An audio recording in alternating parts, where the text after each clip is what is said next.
Hey, it's E. Christopher Clark. I had to hit it. I had to hit a deadline, a self-imposed deadline on Tuesday. I think I talked a little about this in my video from Monday. And at a certain point in the day, in the morning, I didn't think it was possible at all. And then as the day wore on, I still didn't really think it was possible, but then I made some progress over lunch, and when I got home, I sort of got to it, and I decided, yep, I'm gonna get this thing done, and I was gonna get it done despite all of the challenges in my way, which included my desk being a total disaster area because my kids are home from school now. And my younger daughter had taken over my desk, and my older daughter had been using my laptop, which left me with my phone to compose a story on, or the rest of a story, or really what I published on Tuesday night was a story called The Boot, which is I'm going to invent a word here, a prosification of a short play I did many years ago, the most horrific short play I've ever written. And I've been trying for years to turn it into a short story because it was going to be a part of this book that I'm putting out, The 7 Wives of Silver. And I just, for years, didn't make any progress on it. So I don't know why I thought I was somehow going to have more luck this month, this very stressful month. But finally, at the 11th hour, I did. Like literally the 11th hour. Around sometime between 11 and midnight, I got the thing published on clarkwoods.com, my website. But that left me with no video for Tuesday, which was frustrating, and yet I have long established that my videos often do not come out until the day after, sometimes not until a couple days after. Back in the beginning, sometimes they didn't come out for a week or longer. As long as I do a video a day, I feel like I'm, for each day, I'm completing the project.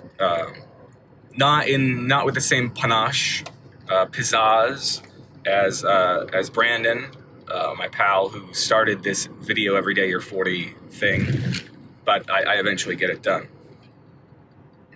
Now, this video marks a really specific milestone, a really important milestone that Brandon reached about 10 or 11 days ago, and I loved what he did for it. And this video, what it marks is, after this video, there's only 100 days or 100 videos left in my EC40 project. Only 100 days left till I'm 41. And so what Brandon did to commemorate that was he went down the list of the most popular videos of his BB40 run. And so I spent some time on YouTube last night after I got the story published, looking at my analytics, trying to figure out exactly how to find my top 10 videos just from this project.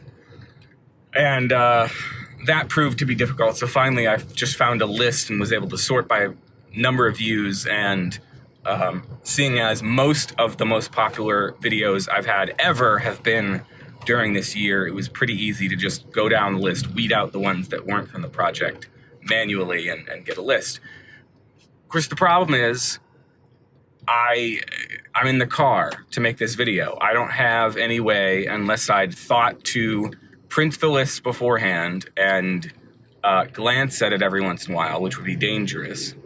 I have no way of reporting to you what those top 10 most popular videos are, except to maybe recount by memory, which is, I guess, what I'm going to do right now, because I don't necessarily have time in my day today to edit something together, a nice package like Brandon did.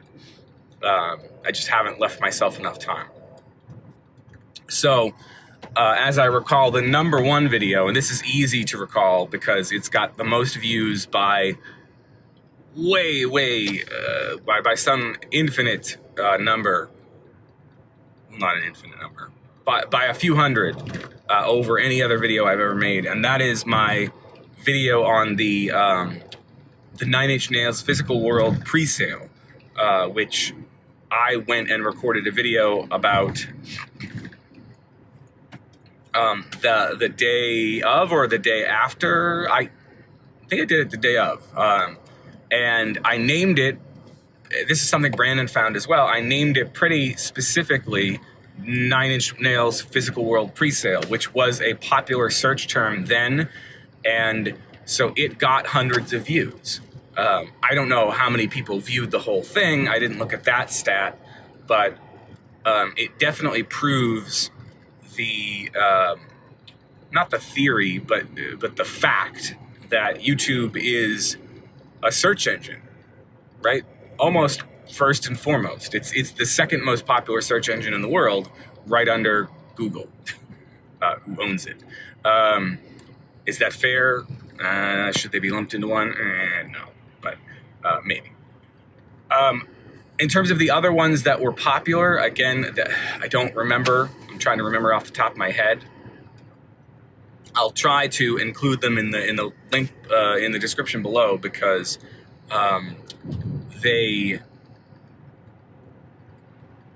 because I did write the list down. I don't have any way of referring to it when I'm in the car and driving. As I recall, most of the other ones were also things that people might have searched for. One of them, although, one of the top ones was my video about farts, or was called Farts. Now, I didn't fart in the video, but I did talk about farts a lot in the video. So again, my channel may be suffering from a bit of clickbaititis or something. I'm not necessarily trying to for clickbait headlines. I'm just naming my videos based on what the most important subject of the video was. So farts got a lot.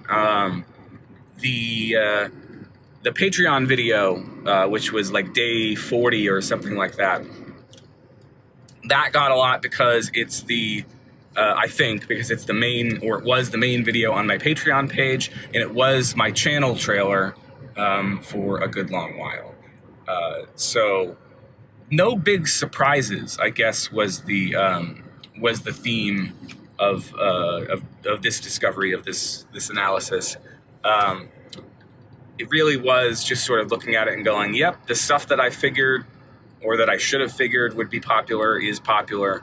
The stuff that nobody would really search for, I was gonna say nobody would care about, but that's not what it is. That nobody would search for, that is less popular. But I watched a great couple of videos yesterday, interviewing Jack Conti of Patreon at VidCon, which I guess is a YouTube or just probably video creator conference, but let's be honest, a YouTube creator conference. Sure, there are some Vimeo holdouts showing up there, but and Jack made some excellent points that, yeah, to a certain extent, like you gotta think of YouTube as a search engine and make those videos that are gonna bring people in. But to another extent, the people who are creating sort of evergreen, timeless content are also doing something very valuable, and that maybe the mix of those things is the best thing for your quote unquote career as a creator. I think it's important for me to note that I don't have any ambitions to be a YouTuber, but I do look at these bits of advice as worthwhile for my career as a writer. That maybe I need to be doing, despite the fact that I don't want to be a critic, I don't want to write articles about sort of knee-jerk articles about what I thought of this movie or that book or whatever. Maybe I need to be doing more topical things just to pull people in, to get people interested in my books, my sort of more timeless, you can read them and enjoy them anytime sorts of things.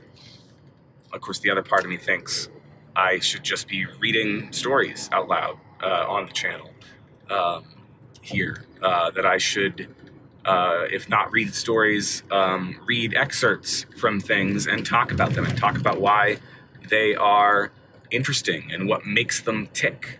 Basically do what I do in the classroom, except on YouTube. There's a part of me that thinks that's what I should be doing. I don't know. It's at any rate, it's exciting to me to have only 100 days left in this project, and to think about being that close to a finish line that seemed so far away only just a few months ago. So yeah, I don't know. Exciting times. 100 days left, and it's gonna be fun.